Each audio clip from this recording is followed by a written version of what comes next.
Hello everybody and welcome back. As always, I'm Mateo311 and this is your channel for everything VR related. Today, we're going to be checking out the best of the best when it comes to VR. These are my personal recommendations on everything VR, going way beyond just the best games. Now this list is ideal for anyone new to VR, but there's also plenty of stuff that I'm sure some of the OGs don't even know about. I'm diving into some unique categories, like the best local co-op games and mixed reality experiences, the best workout titles, and my recommended accessories. Now there are of course links and timestamps if you want to skip ahead, but before we get started, please let me know your favorite all-time VR game down in the comments right now. But the obvious first place to start is with those casual, or what I like to refer to as starter VR games. Anytime I'm introducing someone to VR for the first time, I'm throwing them into the classic wave shooter Space Pirate Trainer. Now for those who've never tried this wave-based shooter, you are absolutely missing out. It's extremely easy to get into, yet surprisingly strategic. You can reach over your shoulder to pull out a shield,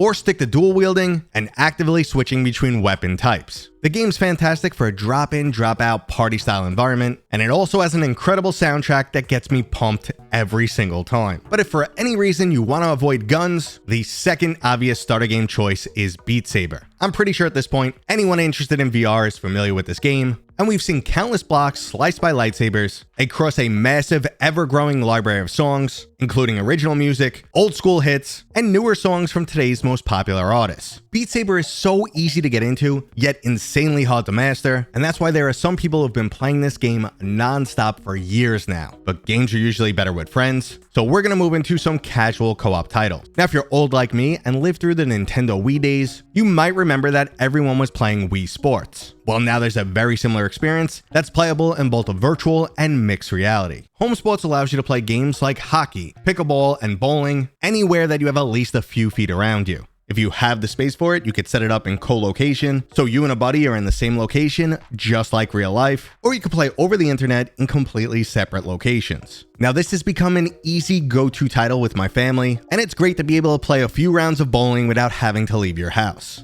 But if you want to crank up the local co-op action, I highly recommend you check out the multiplayer of Spatial Ops. Here, up to 8 people can play what is best described as a digital version of paintball. You will need a lot of space, but you can build out your very own map, filled with weapon spawns, multiple different forms of cover, virtual walls, and even some turrets. Now, the multiplayer is still in beta, but runs fantastically, and if you have the room, I highly recommend you check it out. But if no one in the house is interested in getting sweaty, running around, or you're limited to one VR headset, well then I highly recommend the asymmetrical title, Takeling's VR House Party. Here, one player jumps into VR, and everyone else can join either from their phone or with a traditional Xbox controller. Now everyone outside of VR will become these little creatures known as Takelings. Now you'll either be working together or against one another in a series of 5 different minigames. Meanwhile, the VR player will be human-sized and generally trying to murder all the Takelings. It's an absolutely hilarious experience, but unfortunately it's only on pcvr and pretty much abandoned. So if you're limited to the MetaQuest and want a similar experience, I would recommend you check out Akron Attack of the Squirrels. The major difference here is the VR player is a tree and everyone else takes on the role of a squirrel. Now generally after you introduce people to the starter games, they're curious to see just how good the graphics can get in VR, and that's when you obviously throw them into Half-Life Alyx. This 6-year-old title is still amazingly the benchmark for VR.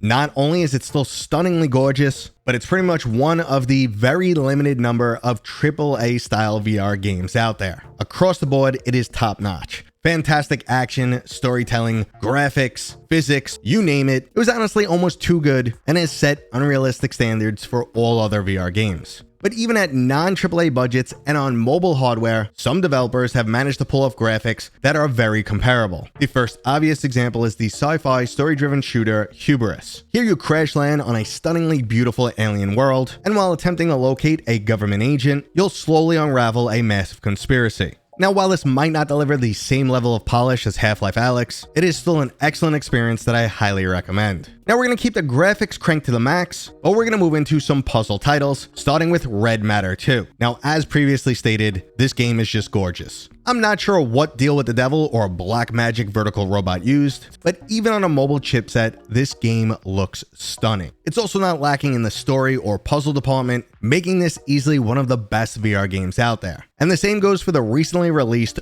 Ghost Town. Even playing this on a Quest 3, every once in a while I just have to stop and admire the world around me. At times, the background felt almost photorealistic, and this comes through so much more when you're playing a title in VR. It also has a ton of really fun puzzles, and easily one of the best storylines of any VR game out there. Now, I personally am not a puzzle game fan, but after playing both Red Matter 2 and Ghost Town, I think I'm starting to come around. And I could also now say the same about the platforming genre, because VR has dropped 2 games that have absolutely blown me away. The first is Moss, which is broken up into Book 1 and Book 2. Here you get to take on the role of Quill, the world's most adorable mouse. That's right, Minnie, Mickey, and whoever else is out there, eat your heart out. Quill is way cuter than you. She's also a badass who knows how to fight back, and even speaks to you in sign language. Now, when I say I fell in love with this game, I am not joking. Everything from the graphics, combat, storytelling, and puzzles are all top notch. You also end up feeling like you made a lifelong buddy by the time you complete this game. The attention to detail here is just unmatched, and the only other platformer that comes anywhere close to it is Astrobot Rescue Mission. Now, unfortunately, Astro is limited to the original PlayStation VR, but it's still one of the best all-time VR games out there, especially if you are a platforming fan. It feels similar to a top-notch Super Mario game, but the developers truly know how to utilize VR. Scale becomes so much more significant in a virtual world, and they use that and many other aspects to make this game feel fantastic. Now, it's an absolute sin to the VR community that this is still only on PlayStation VR 1, and that the latest Astrobot never made its way into VR. But speaking of VR mechanics, there are certain titles that only work in a virtual world and are capable of delivering both top-notch action and the best sandbox experience. The first option is obviously Blade and Sorcery. This physics-based RPG-inspired fighting game delivers some of VR's best combat. Sure, there's a little bit of jank, and the Quest version doesn't run fantastic, but this was the type of game I used to dream of as a little kid playing Dungeons & Dragons. I couldn't wait to the day that I could actually embody that character and go around beating people up. Now, this title was refined across years of early access, and there's also a massive amount of user-generated mod content out there. This is a staple VR title that at least everyone should give a try. Now, if you want to trade in the fantasy setting for a bit more sci-fi, we also have Boneworks and Bone Lab. This is another physics-based title that focuses on the sandbox experience, except now you're in a more modern simulation-style world, and you have plenty of ranged weapons at your disposal. Bone Lab also likes to do a lot of crazy different things, allowing you to change size, manipulate physics, and they even create a whole bunch of different content like extreme parkour, driving a go-kart, and a Matrix-style shooter. While I'm personally not a huge fan of sandbox-style games, there's nothing quite like these titles, and they should be on everyone's VR wishlist. But the one major aspect that these games are lacking is a robust AAA-style campaign. Now, we've already mentioned games like Half-Life Alyx for pcvr, but we also need to give a major nod to Lone Echo 1 and 2. This is just another one of those games that fires on all cylinders. Amazing graphics, an incredible story, moments that stay with you long after you've completed the game, and just top-notch quality that you don't get anywhere else. Now, it's really hard to reproduce that same level of graphics on the Meta Quest, but we do have some near AAA games, including Batman Arkham Shadow and Resident Evil 4. Now, Batman Arkham Shadow is not just a great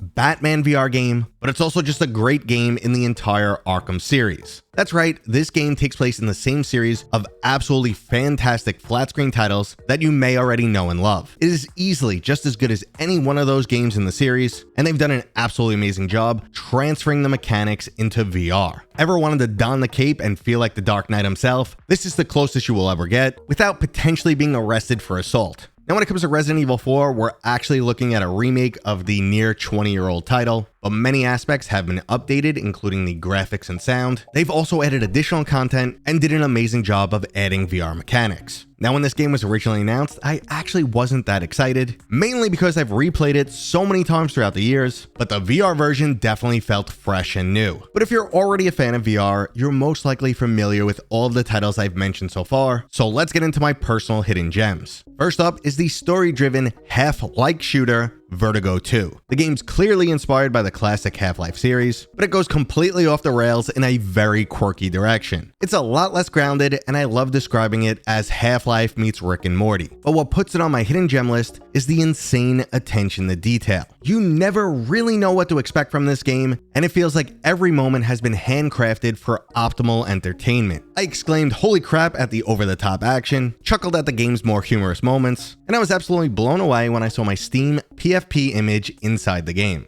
Now, I know an aspect like that is trivial, but it just shows the level of detail that this game has throughout. So if you're looking for a solid single player shooter, I highly recommend this game. And another Mateo approved hidden gem is Underdogs. This is a roguelike physics-based fighting game set in a dystopian futuristic world where people battle it out in underground fighting arenas using guerrilla-style mechs. Overall, this game has everything you're looking for in a solid roguelike, including risk versus reward mechanics, tons of different weapons and power-ups, excellent combat, and a little cherry on top is the fact that it's dripping with style. But if you want another fantastic roguelike recommendation where you don't need to be as active and can sit back and chill out, well then the no-brainer option is Ghost Signal, a Solaris game. Here you take control of a small spaceship that, after receiving a mysterious signal, gets trapped in a time loop. From there, you'll be interacting with alien creatures, unlocking tons of unique abilities, and of course having some awesome space battles with some surprisingly strategic combat. Now, the first day I got this game, I completely drained my Quest, my extra Kiwi battery, and then I ran over and plugged in my headset so I could get a little bit more time. It's that freaking addictive, and I love the fact that I have a VR game that I could chill out and sit on the couch while playing. But on the exact opposite spectrum of that, I also enjoy using VR to work out. Personally, I enjoy lifting weights, but anything cardio related is not for me. In order for me to physically run, I need something like zombies chasing me. And here's where gamifying your workouts actually works quite well.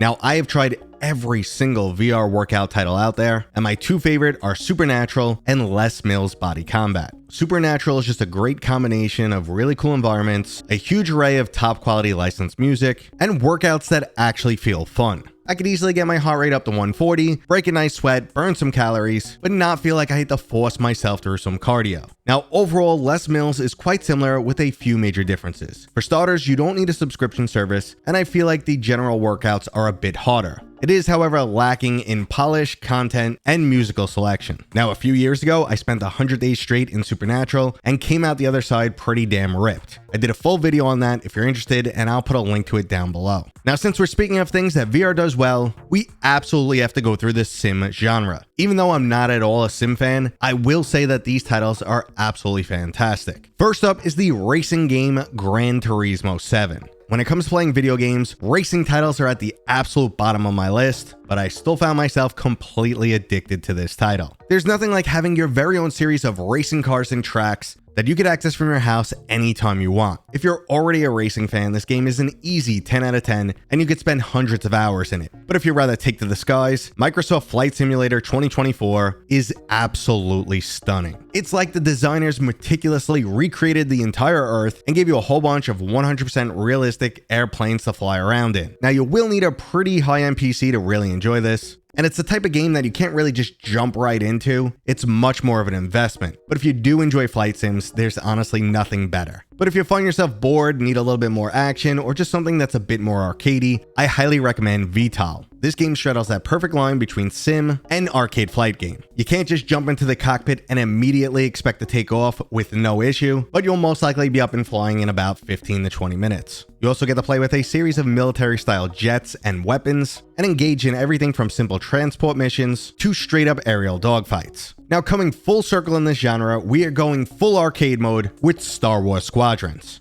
Now, there's nothing real about getting in something like a TIE fighter or X-Wing and then shooting some lasers at your enemy. It is, however, a real recreation of the most epic Star Wars battles. The graphics are fantastic, there's a 10+ hour story-driven campaign, and you can load up some custom missions if you just want to jump in for some action. The multiplayer is unfortunately dead at this point, but if you have any interest in this game, just wait for a Steam sale. It usually goes down to around $5. Now, the most obvious VR genre that I haven't touched on yet is the shooter. There are a ton of different shooters out here, and I usually fire through them as fast as possible because they're made like clones of what you find in the flat screen world. I've already mentioned some great single player ones like Vertigo 2 and Half-Life Alyx, but another standout series is Arizona Sunshine. The original zombie shooter still remains as one of the best VR games, especially because they completely remade it last year. So if you want a story-driven zombie shooter that doesn't take itself too seriously, definitely check out both Arizona Sunshine 1 and 2, and a nice little cherry on top is the fact that you could play through this in 2-player co-op. Now, if you want a story-driven single-player zombie shooter that does take itself seriously, we have The Living Remain. Now, it might feel like your typical cliche zombie horror movie story. The world's gone to crap, zombies are everywhere, you don't know who to trust, and every day is a battle for supplies until something goes wrong and you eventually die. Somehow though, against all odds, you're still chugging along, shooting your way through hordes of zombies, solving some minor puzzles, and hopefully making it to the game's climactic ending. But my personal horror-themed single-player shooter is Metro Awakening. It's got these awesome underground environments, super creepy enemies, a bizarre WTF storyline, and even a nice amount of stealth. Now, I can't say just how it compares to the original flat-screen Metro titles because I never played them, but I thoroughly enjoyed every second of this game. But if you're looking for some PvP action, there's plenty of options in VR. Now, if you're a Battle Royale fan and like something closer to Fortnite, we have Population 1. If you want something more military themed, we have Contractors Showdown. Unfortunately though, both of these titles are kind of drying up. If you're looking for an extraction style shooter, there's both Ghost of Tabor and Contractors Exfil. Technically, Exfil is part of Showdown, it's just a separate game mode. If you're into Rainbow Six Siege, we have Breachers. And if you're not into spending any money, my favorite free-to-play shooter is still Hyperdash. Now, if you made it this far in the video, you might be saying to yourself, hey,